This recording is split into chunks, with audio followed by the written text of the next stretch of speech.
Genesis chapter 3. Now the serpent was more subtle than any beast of the field which the Lord God had made.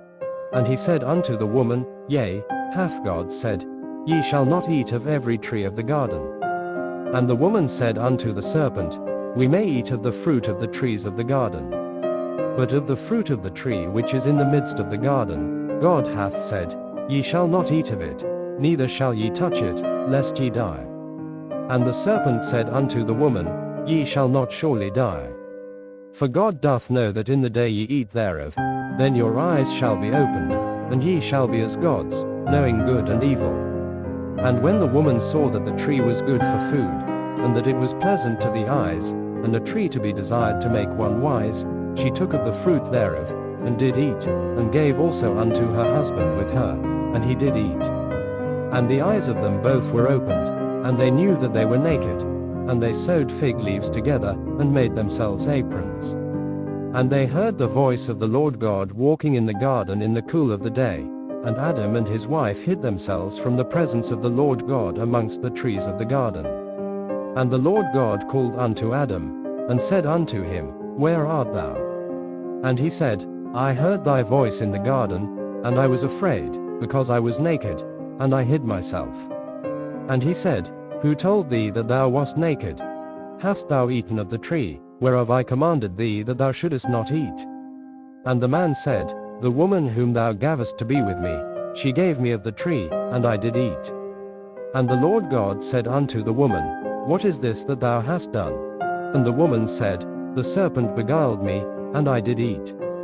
And the Lord God said unto the serpent, Because thou hast done this, thou art cursed above all cattle, and above every beast of the field.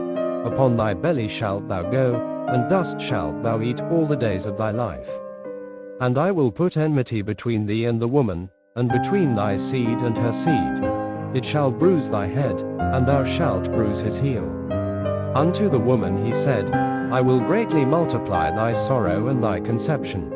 In sorrow thou shalt bring forth children, and thy desire shall be to thy husband, and he shall rule over thee. And unto Adam he said, Because thou hast hearkened unto the voice of thy wife, and hast eaten of the tree, of which I commanded thee, saying, Thou shalt not eat of it.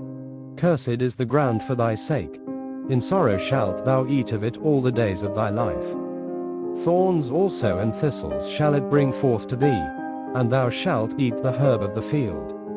In the sweat of thy face shalt thou eat bread, till thou return unto the ground. For out of it wast thou taken. For dust thou art, and unto dust shalt thou return.